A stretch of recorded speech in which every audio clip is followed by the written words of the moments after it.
Hi అండి, welcome back to my channel. ఇంకా ఆనంద్కి phone వస్తుంది కదా గుడి నుంచి, పూజారి తాత అమ్మవారి నగలో దొంగతనం చేశాడు అనేసి. ఇంకా ఆనంది ఆదిత్య ఇద్దరూ కలిసి గబగబా గుడి దగ్గరికి వెళ్తారు. పూజారి తాత ఈ దొంగతనం చేయలేదు అని చెప్పేసి ఆనందే నిరూపిస్తుంది. ఎవరైతే దొంగతనం చేశారో వాళ్లని పోలీసులకు అప్పచెప్పేస్తుంది ఆనంది.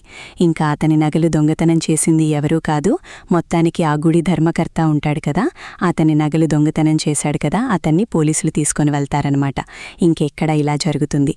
ఆనంది, ఆదిత్య, అమ్మయ్య ఎలాగైతేమి పూజారి తాతకి ఎటువంటి చెడు జరగలేదు.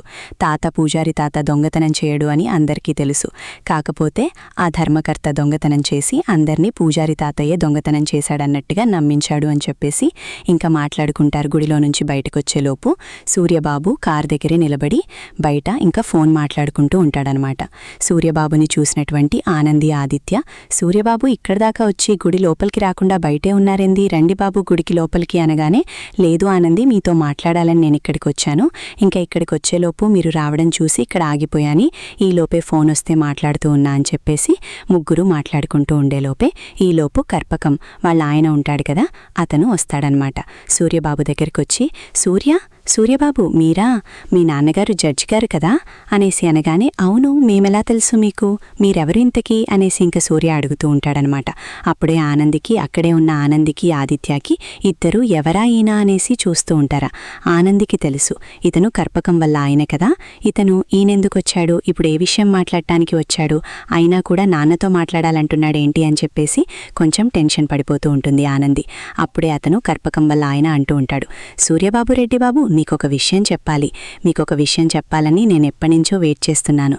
నేను మీ ఇంట్లో పనిచేసినటువంటి కర్పకం ఉంది కదా, కర్పకం వల్ల ఆయన్ని అని చెప్పగానే, మీరు కర్పకం వల్ల ఆయన్ని అని చెప్పేసి ఇంకా ఆదిత్య, ఆనంది చూస్తూ ఉండగానే సూర్య అలాగే ఇంకా కర్పకం వల్ల అన్న ఇద్దరు మాట్లాడుకుంటూ ఉంటారు.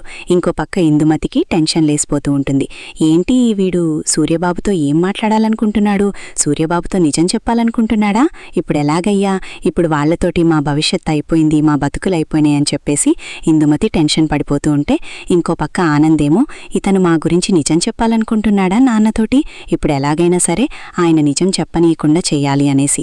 చూడండి, మా సూర్యబాబుకి చాలా పనులున్నాయి, అతనిప్పుడు కోర్టుకి వెళ్లాల్సిన పనుంది, మీరు ఇంకెప్పుడైనా మాట్లాడండి అని చెప్పేసి అంటూ ఉంటే, లేదమ్మా, మేము వెంటనే వెళ్ళిపోతాను, సూర్యబాబుతోటి కొంచెం మాట్లాడాల్సిన విషయం ఉందనగానే, సూర్యబాబు మీరు పదండి, మీకు అర్జెంటుగా పనుందన్నారు కదా, ఈ మాటలు ఎప్పుడైనా మాట్లాడుకోవచ్చు, పదండి అనేసి సూర్యబాబుని కారెక్కిచ్చేసి అక్కడి నుంచి వెళ్ళిపోయేటట్టుగా చేస్తుందనమాట ఆనంది. అమ్మయ్య, సూర్యబాబు వెళ్ళిపోయాడు అనేసి ఇటు తిరిగి కప్పకం వల్ల ఆయనతో మాట్లాడాలని చూసేలోపు అతను ఎప్పుడు వెళ్ళిపోయాడో తెలియదు, కానీ మొత్తానికి అతను కూడా కనపడ్డాడనమాట. ఆదిత్య గారు ఇప్పుడే వస్తానుండండి అనేసి అతని గురించి ఆ గూడంతా వెతుకుతుంది. అక్కడెక్కడ ఆయన కనపడ్డు వెళ్ళిపోయి ఉంటాడు. ఆనంది ఏంటి ఇంత టెన్షన్ పడుతుంది, ఎందుకు ఆనంది ఇలా అయిపోతుంది అని చెప్పేసి ఆదిత్య ఆనంది దగ్గరికి వచ్చి, ఏంటి ఆనంది ఇంత టెన్షన్గా ఉన్నావు, ఎవరి గురించి వెతుకుతున్నావు అనేసి అనగానే, ఏమీ లేదు ఆదిత్య గారు, పదండి ఇంటికి వెళ్దామని చెప్పేసి మొత్తానికి కారెక్కేసి ఇద్దరు వెళ్తూ ఉంటే ఆదిత్య అంటూ ఉంటాడనమాట, పూజారి తాత తప్పు చేయలేదని భలే తెలివిగా తీర్మానం చేశావానంది, నిజంగా అప్పటికప్పుడు ఐడియాలు రావటం అనేది చాలా తక్కువగా ఉంటుంది కదా ఎవరికైనా సరే, నువ్వు చాలా మంచి పని చేశావానంది అని చెప్పేసి ఆదిత్య గారు ఆనందిని పొగుడుతూ ఉంటారు. కాకపోతే ఆనంది మట్టుకు ఆ కర్పకం వల్ల ఆయన విషయం గురించి ఆలోచిస్తూ ఉంటుంది. అతను ఇన్ని సంవత్సరాల తర్వాత ఎందుకు వచ్చినట్టు, నాన్నతోటి మాట్లాడాలనేసి అంటున్నాడు, ఏంటి నాన్నతో మాట్లాడాల్సిన మాటలు ఏముంటాయి అని చెప్పేసి ఇంకొక్కటే ఆలోచిస్తూ ఉండేలోపే ఇల్లొచ్చేస్తుందనమాట. ఆనంది ఇల్లొచ్చిన విషయం కూడా గమనించుకోదు. అలాగే ఉంటే ఆదిత్య అంటాడు, ఆనంది ఆర్ యు ఓకే, ఇంకా గుడి దగ్గర జరిగినటువంటి విషయం గురించి ఆలోచిస్తున్నావా, పూజారి తాత గురించి అని చెప్పేసి ఆనంది అంటూ ఉంటే, లేదు ఆదిత్య గారు అని చెప్పేసి అంటుంది. కారు దిగు, ఇల్లొచ్చింది అనగానే ఆదిత్య, ఆనంది ఇద్దరు కారు దిగుతారు. ఇంకా ఇద్దరు నడుచుకుంటూ ఆ గుమ్మం దగ్గరికి వచ్చేలోపు ఇంటి డోరు నేరుగా తెరిచుంటుందనమాట. ఆనంది టెన్షన్ పడిపోతూ ఉంటుంది. అదేంటి ఆదిత్య గారు, మనం తలుపు వేసి వెళ్తే తలుపు తీసిందేంటి అంటే మన ఇంట్లో ఎవరో దొంగలు పడ్డట్టురా ఆదిత్య గారు అని చెప్పేసి ఇద్దరూ గబగబా లోపలికి వచ్చేలోపు ఒక అతను ముసుగు వేసుకుని ఆనంది చేసిన వంట అంతా కూడా గిన్నె పెట్టుకుని తింటూ ఉంటాడనమాట. ఇంకా అప్పుడే ఆనంది ఆ అబ్బాయిని చూసి, ఆదిత్య గారు, మన ఇంట్లో ఎవరో దొంగలు పడి ఉండరు, ఉండండి, ఆయన పని చేస్తా, మీరు కాముగా ఉండండి అని చెప్పేసి ఆదిత్యాని పక్కన ఉండమని చెప్పేసి ఆనంది అక్కడే ఉన్నటువంటి పచ్చడి బండతోటి ఆ ముసుగులో వేసుకున్నటువంటి మనిషిని ఒక్క బాదుస్తుందనమాట.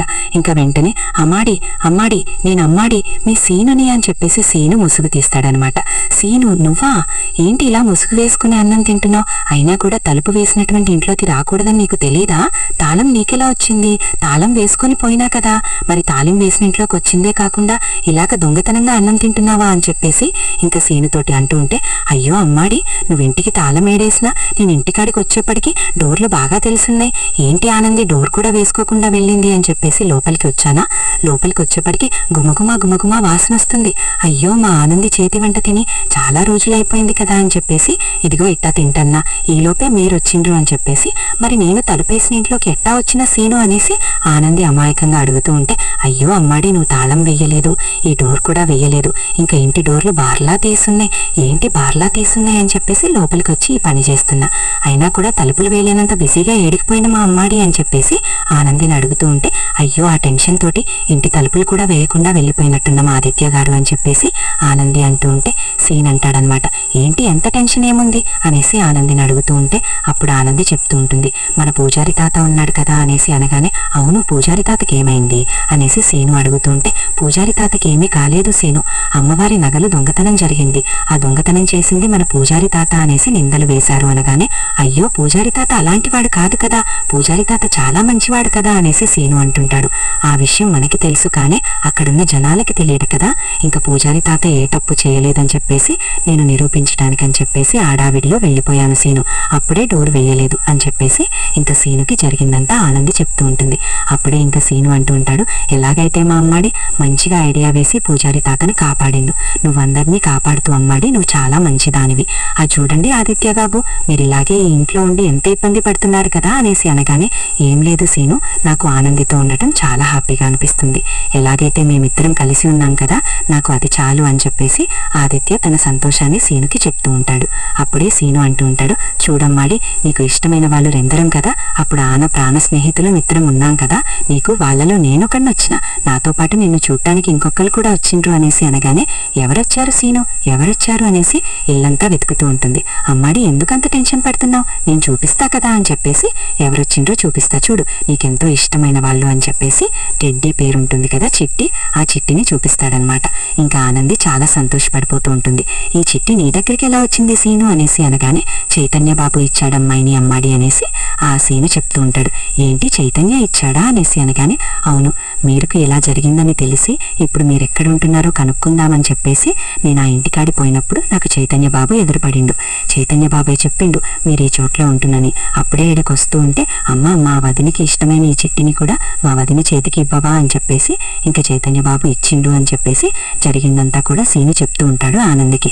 అప్పుడే ఆ సీను అంటూ ఉంటాడు, చైతన్య బాబు చాలా సంతోషంగా ఉన్నాడు మీ ఇద్దరు కలిసి ఉన్నందుకు, చైతన్య బాబు చాలా హ్యాపీగా ఫీల్ అవుతుండమ్మాడి అనగానే ఆదిత్య అంటూ ఉంటాడు, వాడంతే, మేము ఎప్పుడు కలిసి ఉండాలనని ఎప్పుడు కోరుకునే వాళ్ళలో వాడు ఒకడు కాబట్టి మేమిద్దరం ఇలా సంతోషంగా ఉన్నా కూడా వాడికి చాలా హ్యాపీగా ఉంటుంది అని చెప్పేసి ఇంకా ఆదిత్య ఆనంది అందరూ కూడా మాట్లాడుకుంటూ ఉంటారు.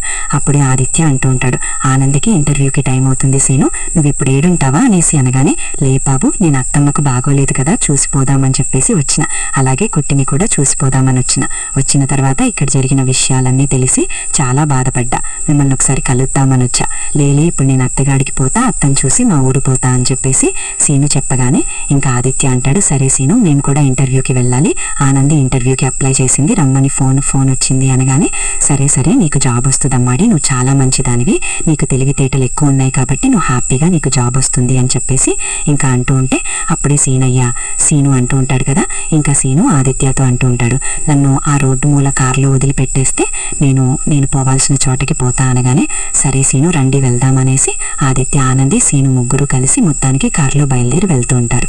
ఇక్కడ ఇలా జరుగుతూ ఉంటే ఇందుమతికి కర్పకమ్మల ఆయన్ని చూసింది కదా, ఇంకా టెన్షన్ పడిపోతూ ఉంటుంది. వాడు నన్ను డబ్బులు అడిగాడు కదా, ఆ డబ్బులు ఇవ్వను అంటే నిజం చెప్పేస్తానని నన్ను భయపెట్టాడు కదా, వాడు నిజంగానే సూర్యబాబుతోటి నిజం చెప్పడానికి అక్కడికి వచ్చింటాడా? చెప్పాలని ట్రై చేశాడు గాని ఆనంది వచ్చి ఇప్పుడు ప్రస్తుతానికి మా అందరినీ కాపాడింది. ఆనంది రాకపోతే మా పరిస్థితి ఏంటి? ఇప్పుడంటే ఆనంది కాపాడింది, ప్రతిసారి ఆనంది వచ్చి కాపాడింది అని ఏం రూల్ లేదు కదా. ఎలాగైనా ఇప్పుడు సూర్యగారికి ఆ విషయం చెప్పేస్తే ఏం చేయాలి అనేసి ఆలోచించేలోపే జీవన ఫోన్ చేస్తుందన్నమాట. ఇంకా జీవన ఫోన్ చేస్తూ ఉంటే ఇందుమతి అనుకుంటుంది, ఇదెలా కరెక్ట్ టయానికి ఫోన్ చేసింది అనేసి. ఆ జీవన ఏం సంగతులు, ఏం చేస్తున్నావు అనేసి ఇందుమతి అడగగానే జీవన అంటూ, ఆఫీస్కి వెళ్ళడానికి రెడీ అవుతున్నాను పెద్దమ్మా అనేసనగానే, ఏంటి ఆఫీస్కి వెళ్ళటానికి రెడీ అవుతున్నావా? ఇంతకీ నీకు ఎండీ పోస్ట్లో మీ అత్త కూర్చోబెట్టిందా అనేసనగానే, ఇంకా కూర్చోపెట్టలేదు పెద్దమ్మా, మాటిచ్చిందంటే మా అత్త తప్పదు, గ్యారంటీగా మా అత్త ఎండీ సీట్లో మమ్మల్ని కూర్చోబెడుతుంది అనేసి చెప్పగానే, ఎప్పుడో కూర్చోపెట్టడం కాదే, ఇప్పుడా పని త్వరత్వరగా కానిచ్చుకో, మనకి చెడ్డ రోజులు స్టార్టైనాయి, మనకు మంచి రోజులు పోయినాయి, ఎప్పుడు ఏం జరిగిద్దో అర్థం కాదు, కాబట్టి ఈలోపు మనకు వచ్చినంతా దొరికిందంతా దోచుకోవటమేనే అనేసి ఇందుమతి జీవనాకు చెప్తూ ఉంటే, నీకేమన్నా మైండ్ పోయిందే ఏంది పెద్దమ్మా అలా మాట్లాడుతున్నావు అనేసి జీవనంటుంది. నాకు మైండ్ పోవటం కాదే, ఆ విషయం తెలిస్తే నీకు మైండ్ పోతుంది అని మనసులో అనుకుని, కర్పకం వాళ్ళ ఆయన వచ్చాడు అన్న విషయం చెప్తే జీవన పాపం టెన్షన్ పడుతుంది. దాన్ని అనవసరంగా టెన్షన్ పడేటట్టుగా చేయటం దేనికి అని మనసులో అనుకుని, ఏమీ లేదు, రాబోయే రోజులు ఎలా ఉంటాయో ఏంటో, మాటిచ్చిన వాళ్లు మాటమీద నిలబడతారని నమ్మకమేముంది, కాబట్టి మీ అత్తేవి త్వరగా అడిగిని ఎండీ సీట్లో సెటిలైపో అనేసనగానే, సరే సరే పెద్దమ్మ, నాకు ఆఫీస్కి టైం అయింది, ఉంటా అనేసి విజీవన ఫోన్ పెట్టేస్తుందన్నమాట. ఇందుమతి అంటుంది, దీనికేదైనా మంచి విషయాలు చెప్పాలన్నప్పుడే టైం లేదని ఫోన్ పెట్టేస్తుంది, ఈ తింగరది ఎలా ఉంటుందో ఏంటో అనేసి ఇందుమతి ఆలోచిస్తూ, వామ్మో, ఎవడన్నా ముసుగు వేసి చేసుకుని కారు కడ్డంగా వస్తే డ్రైవర్ కారు ఆపుగాకయ్యా అని చెప్పేసి డ్రైవర్కి కూడా సలహాలిస్తుంది ఇందుమతి. ఆలోచనలతోటి అక్కడ్నించి వెళ్ళిపోతుందన్నమాట. ఇంక మొత్తానికి సునందగారికి ఉన్నది ఒకే ఒక్క ఫ్రెండ్, అంజలి. ఆ అంజలి కంపెనీ దగ్గరికి సునందగారు వస్తారు.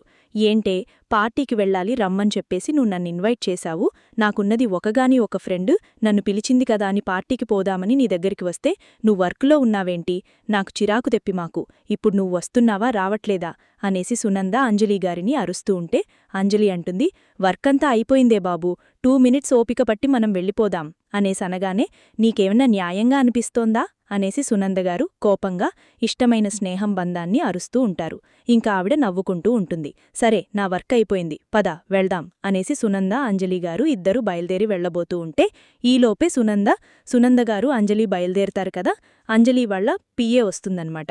మేడం, మీరొక ఆవిడ్ని ఇంటర్వ్యూకి రమ్మన్నారు కదా, తను వచ్చింది అనేసనగానే, అవునా, త్వరత్వరగా లోపలికి పంపించు అని చెప్పేసి ఇంకా ఆవిడ చెప్తుంది. ఇంకా ఆనందికి వెళ్లి పిఏ చెప్తుంది, మేడం గారు మిమ్మల్ని లోపలికి రమ్మంటున్నారు అనేసి. ఇంకా ఈలోపే సునంద అంటుంది, ఏంటే, వర్క్ అయిపోయింది పద వెళ్దామని అనుకునేలోపు మళ్ళీ ఇంటర్వ్యూలు అంటావేంటి నువ్వు అనగానే, ప్లీజ్ ఒక్క మనిషి నా కంపెనీకి చాలా అవసరమే, కాబట్టి ఇంటర్వ్యూకి రమ్మన్నాను, ఇంటర్వ్యూ నువ్వు చేస్తూ ఉండు, నేను ఫోన్ కాల్ ఒకటొస్తుంది మాట్లాడుకొని వస్తాను అనగానే, మీ కంపెనీలో నేనింటర్వ్యూ చేయడమేంటే బాబూ అనేసి సునంద అంటూ ఉంటే, అంజలి అంటుంది, మీ కంపెనీలన్నిటికీ నువ్వే కదా ఇంటర్వ్యూ చేసేది, నీకు చాలా తెలివితేటలున్నాయి తల్లి, నా కంపెనీకి ఒక మంచి వ్యక్తిని వర్కర్గా ఇవ్వవే నువ్వు, ఇంటర్వ్యూ చెయ్యి అని చెప్పేసి ఆవిడ ఫోన్ మాట్లాడుకోవడానికి వెళ్తుంది. ఇంకా సునందగారు అక్కడే ఉన్నటువంటి ఫైల్ తీసుకొని చూడబోతూ ఉంటే ఆ ఫైల్ కింద జారిపడుతుందన్నమాట. ఆ ఫైల్ తీసుకుందామని కింద కొంగునేలోపు ఆనంది వచ్చేస్తుంది. ఇంకా సునంద ఫైల్ తీసుకొని ఇలా చూడగానే ఆనందిని సునంద అని ఆనంది ఇద్దరూ గొంతు సవరించుకోవటం చూసుకుంటారన్నమాట. అత్తయ్యగారు అనేసి ఆనంది అనబోయి కామ్గా ఉండి, మేడం మీరా ఇక్కడ అనగానే, లేదు నా ఫ్రెండ్ కంపెనీ ఇక్కడ, నాకేదో ఫంక్షన్కి వెళ్లాలని వచ్చాము అనేసి తని మాటలు చెప్పేలోపే ఈ అంజలి అక్కడికి వస్తుందన్నమాట. వచ్చి, ఏంటే అప్పుడే ఇంటర్వ్యూ చేసేశావా అనేసి సునందాని అడగ్గానే, చేయలేదు, తనిప్పుడే వచ్చింది లోపలికి అనేసి ఇంకా అంజలికి చెప్తుందన్నమాట. సునందగారు ఆనందిని ఇంటర్వ్యూ చేయటం ఇష్టం లేక, నీ కంపెనీకి సంబంధించిన ఇంటర్వ్యూ కదా, నువ్వే చేసుకో అని చెప్పేసి ఆ ఫైల్ అంజలి చేతిలో ఇచ్చి సునంద పక్కకెళ్ళి కూర్చుంటుందన్నమాట. ఏంటమ్మా, ఇంటర్వ్యూకి వచ్చింది నువ్వేనా, నీ పేరేంటి నీ క్వాలిఫికేషన్ ఏంటి, నువ్విదివరకు ఎక్కడ వర్క్ చేశావు అన్ని వివరాలు అడిగితే ఆనంది తన చేతిలో ఉన్న ఫైలు అంజలి గారికి ఇస్తారు. అంజలి ఆ ఫైల్ చూసి, ఏంటి ఇంత బాగా మంచి మెడిట్ స్టూడెంట్వి కదా, ఇదివరకు ఎక్కడ వర్క్ చేశావు అని చూసి, ఏంటి మా సునందవాడు కంపెనీలో వర్క్ చేశావా నువ్వు, మా సునందవాళ్ల కంపెనీలో వర్క్ చేస్తూ ఎందుకు మానేశావు, సునంద దీన్ని ఎందుకు తీసేశావు అనేసనగానే ఇంకేదో జవాబు చెప్తుంది సునంద. ఆ సునంద జవాబు చెప్పగానే ఆనందికి కోపమొస్తుంది. ఏంటా జవాబు అని చూస్తున్నారా, నాట్ వర్త్ అని చెప్తుందన్నమాట. అంటే నేను నాట్ వర్తా, ఏంటి ఇంత మాట నింది మా అత్తయ్య అని చెప్పేసి కోపంతోటి ఊగిపోతూ ఉంటే అంజలి అంటుందన్నమాట, నువ్వు సునందగారి కంపెనీలో పనిచేసే ఎవ్వరినైనా సరే సునంద చాలా సంతోషంగా చూసుకుంటుంది. తన ఆఫీస్లోనే నువ్వు సంతోషంగా లేకపోయావు అంటే నా ఆఫీస్లో నువ్వు అస్సలు సంతోషంగా ఉండలేవు, ఈ వర్కు నువ్వు చెయ్యలేవు, కాబట్టి నీకు నేనీ జాబ్ ఇవ్వట్లేదు, నువ్వెళ్ళిపోవచ్చు అని చెప్పేసి అంజలి చెప్పగాలే అప్పటికీ బతిమిలాడుతూ ఉంటుంది. ప్లీజ్ మేడం నాకు చాలా అవసరం అనగానే, లేదు నేను నీకీ జాబ్ ఇయ్యలేను, నువ్విక్కడ్నించి వెళ్ళిపో అని చెప్పేసి అంజలి తన పని తను చూసుకుంటూ ఉంటే అప్పుడే ఆనంది లోపల్నించి బయటకు వచ్చి బయటే నిలబడ్డ వాళ్ళ అత్తయ్యని చూసి, ఏంటి మేడం నాట్ వర్త్ అంటారా, నేను మీ కంపెనీకి ఎంత మంచి పనులు చేయలేదు, నేను ఎప్పుడైనా సరే మీ కంపెనీకి చెడ్డ పేరు వచ్చేటట్టుగా చేశానా, మీరు నాకు జాబ్ వచ్చేటట్టు చెయ్యకపోయినా పర్వాలేదు కానీ నాట్ వర్త్ అని చెప్పారు చూడండి మేడం, ఆ మాట అనుకుంటూ ఉంటేనే నాకు చాలా బాధగా ఉంది అని చెప్పేసి ఇంక చాలా ఆలోచిస్తూ ఉంటుందన్నమాట. ఇంక మొత్తానికి ఆనందికి సునందగారికి మాట పెరుగుతూ ఉంటుంది. ఇద్దరూ కూడా మాట్లాడుకుంటూ ఉంటారు. ఆదిత్యగారు మీకెంత హెల్ప్ చేశారు, మరేంటి మీరు ఇలా మాట్లాడతారు అని చెప్పేసి చాలా బాధపడిపోతూ చెప్తూ ఉంటే ఈరోజు సీరియల్ ఎపిసోడ్ అయిపోయిందన్నమాట. మొత్తానికి సీరియల్ బాగుంది, చక్కగా ఉంది, అర్థమైంది అనుకుంటే మర్చిపోకుండా నా ఛానల్ని లైక్ చేయండి, షేర్ చేయండి, సబ్స్క్రైబ్ చేసుకోండి. అలాగే కింద బెల్ సింబల్ ఉంటుంది కదా, దాన్ని గట్టిగా ఒక బాదేసేయండి. రేపు రాబోయే ఎపిసోడ్లో మళ్ళీ కలుద్దాం. అంతవరకు ఉంటామరి. బాయ్.